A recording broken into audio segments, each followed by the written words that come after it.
सुप्रभात बच्चों।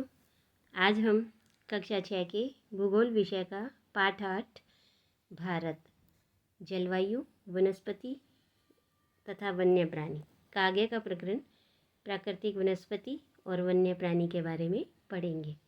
तो चलिए देखते हैं।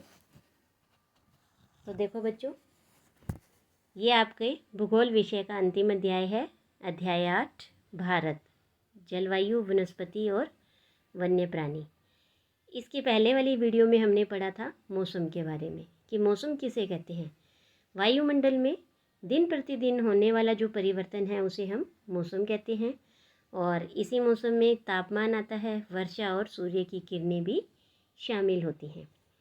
फिर हमने देखा कि मौसम है वो भारत में 4 तरह के होते हैं, जैसे सर्दी, गर्मी, वर्षा और शरद ऋतु। फिर इसके साथ साथ हमने देखा कि जलवायु किसे कहते हैं। जैसे मौसम है वो वायुमंडल में दिन प्रतिदिन होने वाला मौसम परिवर्तन है, उसे हमने मौसम कहा।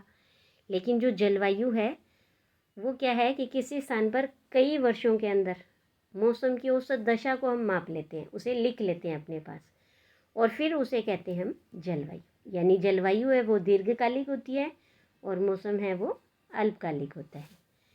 फिर आज हम पढ़ेंगे प्राकृतिक वनस्पति के बारे में कि हम अपने चारों तरफ विभिन्न प्रकार का पादप जीवन देखते हैं, यानी कि पेड़ पौधे देखते हैं।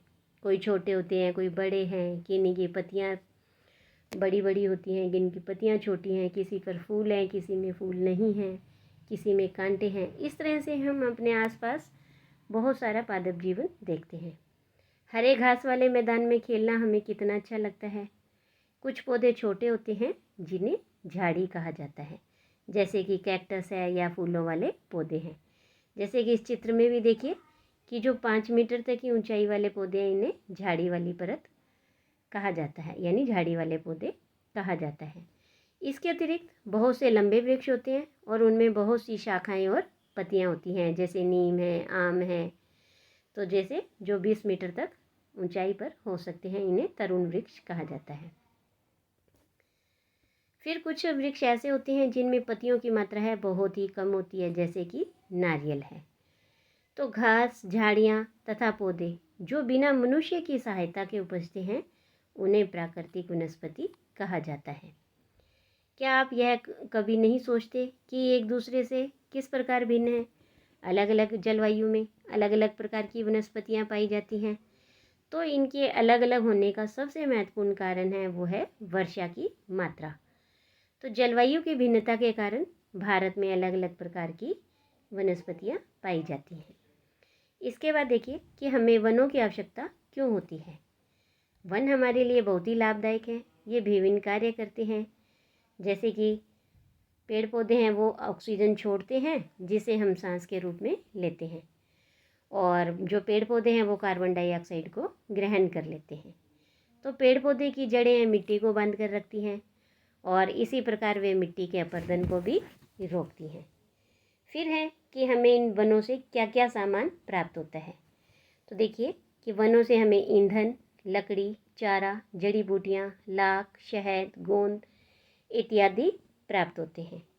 और वन है वो जो वन्य जीवों के प्राकृतिक निवास भी हैं।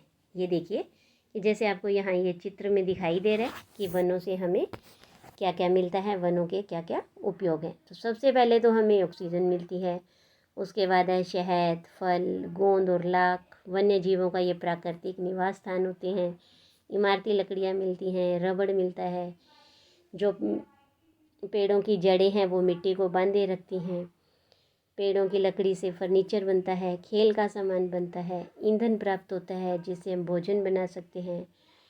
वन्य जीवों को और अन्य पशुओं को चारा मिलता है, आश्रय का स्थान है, जैसे छतों पर लकड़ी का उपयोग करते हैं। इसके अलावा हमें बहुत सारी दवाइयाँ, औषधियाँ भी वनों से ही प्राप्त होती हैं। इसके बाद देखिए कि अगर पेड़ों की अंधाधुंध कटाई के कारण भारी मात्रा में ये प्राकृतिक वनस्पतियाँ हैं वो अब समाप्त हो गई हैं, तो इसलिए हमें अधिक से अधिक पौधे लगाने चाहिए। जो पेड़ बचे हैं हमें उनकी रक्षा करनी चाहिए और लोगों को पेड़ों के महत्व के बारे में बताना चाहिए। हम लोग कुछ खास आयोजन जैसे कि वन महोत्सव मनाकर अधिक से अधिक लोगों को इस प्रयास में शामिल कर सकते हैं तथा पृथ्वी को हरा भरा रख सकते हैं। तो ये देखिए यहाँ पर कि लीला है, उनके माता पिता ने उसके जन्म पर नीम के एक पौधे को रोपा और प्रत्येक जन्मदिन पर उन्होंने अलग अलग पौधों को रोपा था। इनको हमेशा पानी से सींचा जाता था तथा अत्यधिक गर्मी, सर्दी और जानवरों से बचाया भी जाता था। तो बच्चे भी यह ध्यान रखते थे कि कोई उन्हें नुकसान न पहुंच पाए। जब लीला 20 वर्ष की हुई तब 21 सुंदर वृक्ष उसके घर के चारों ओर खड़े थे। चिड़ियों ने उन पर घोंसला बना लिया था, फूल खिलते थे, तितलियां उनके चारों ओर मंडराती थी, बच्चों ने उनके फलों का आनंद लिया था और जो पेड़ों की शाखाएं थी उन पर झूले और लगे हुए थे और बच्चे उनकी छाया में खेलते थे। तो इस तरह से देखिए कि हमें भी ऐसा ही प्रयास करना चाहिए, पेड़ों को बचाना चाहिए, लोगों को पेड़ों के महत्व के बारे में बताना चाहिए और पृथ्वी को हरा भरा रखना चाहिए। तो हम भी अपने जन्मदिन पर एक वृक्ष अवश्य लगाएं। इसके बाद बात करेंगे हम वन्य प्राणी की, कि वन है वो विभिन्न प्रकार के वन्य जीवों का निवास होता है, यानी वनों में कई प्रकार के जीव जंतु भी रहते हैं। वनों में जंतुओं की हजारों प्रजातियां तथा बड़ी संख्या में विभिन्न प्रकार के सरीसृप, उभयचर, पक्षी, स्तनधारी, कीटों तथा कृमियों का निवास होता है। अब देखिए कि जो बाघ है वो हमारा राष्ट्रीय पशु है। यह देश के विभिन्न भागों में पाया जाता है। गुजरात के गिर वन में एशियाई शेरों का निवास है। हाथी तथा एक सींग वाले गैंडे असम के जंगलों में घूमते हैं। हाथी केरल और कर्नाटक में भी मिलते हैं, यानी असम के साथ साथ हाथी है वो केरल और कर्नाटक में भी पाए जाते हैं। इसके बाद है कि जो ऊँट, ये भारत के रेगिस्तान तथा जंगली गधा है वो कच्छ के रण में पाए जाते हैं, यानी ऊँट राजस्थान में और जो जंगली गधा है वो गुजरात में पाए जाते हैं। इसके अलावा जंगली बकरी, हिम तेंदुआ, भालू इत्यादि ये सारे हिमालय के क्षेत्रों में पाए जाते हैं। इसके अलावा भी बहुत से दूसरे जानवर हैं, जैसे बंदर, सियार, भेड़िया, नीलगाय, चीतल इत्यादि, ये भी हमारे देश में पाए जाते हैं। पशुओं के बाद बारी है पक्षियों की, कि भारत में पक्षियों की भी ऐसी ही प्रचुरता है और मोर हमारा राष्ट्रीय पक्षी है। भारत में तोता, मैना, कबूतर, बुलबुल और बतख आदि पक्षी भी पाए जाते हैं। अन्य बहुत सारे राष्ट्रीय पक्षी उद्यान भी हैं जो पक्षियों को उनका प्राकृतिक निवास प्रदान करते हैं। उद्यान शिकारियों से पक्षियों की रक्षा करते हैं। क्या आप अपने क्षेत्र में पाए जाने वाले 5 पक्षियों के नाम बता सकते हैं? तो बहुत से हैं, जैसे तोता, मैना, कबूतर, कौवा, इस तरह से कई पक्षी हैं जो हमारे यहाँ पाए जाते हैं। इसके बाद बारी है सांपों की, कि भारत में सांपों की भी सैकड़ों प्रजातियाँ पाई जाती हैं और उनमें कोबरा और करेत प्रमुख हैं। इसके बाद देखिए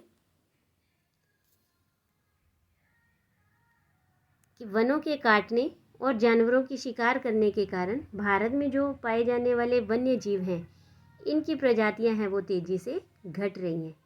बहुत सी प्रजातियां तो समाप्त भी हो चुकी हैं। अब उनको बचाने के लिए बहुत से नेशनल पार्क, पशु विहार तथा जीव मंडल आरक्षित क्षेत्र स्थापित किए गए हैं। सरकार ने भी हाथियों और बाघों को बचाने के लिए कई बाघ परियोजनाएं और हस्ती परियोजना जैसी कई परियोजनाओं को शुरू किया है।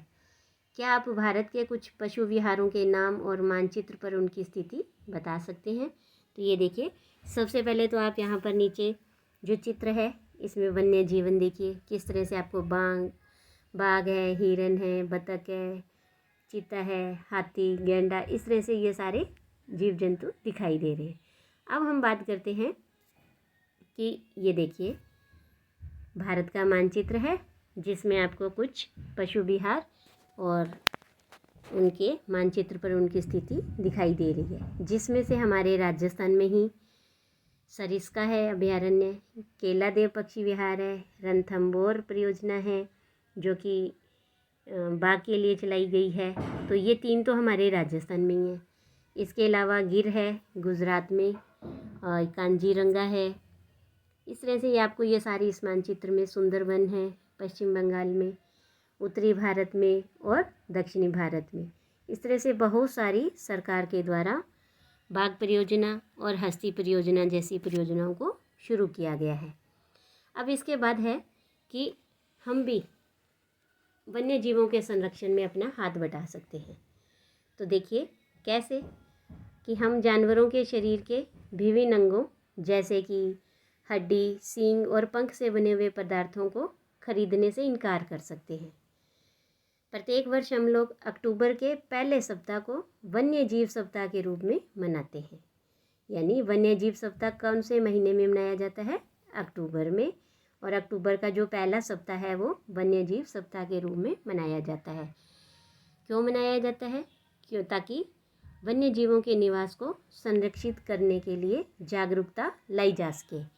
और इसके अलावा भी हम वन्य जीवों के संरक्षण में अपना योगदान दे सकते हैं, जैसे कि हम रैली निकाल सकते हैं और रैली के साथ साथ हम जैसे चित्र प्रतियोगिता रख सकते हैं, निबंध लिखो प्रतियोगिता कर सकते हैं। ऐसी प्रतियोगिताएं आयोजित करके हम वन्य जीवों के संरक्षण के लिए लोगों में जागरूकता ला सकते हैं। तो इस तरह से हमने ये अध्याय 8 में भारत के जलवायु के बारे में देखा, प्राकृतिक वनस्पतियों के बारे में, वन्य जीव जंतुओं के और विभिन्न प्रकार की परियोजनाओं के बारे में पढ़ा। और इस तरह से ये हमारी भूगोल की पाठ्य पुस्तक है वो पूरी होती है। धन्यवाद।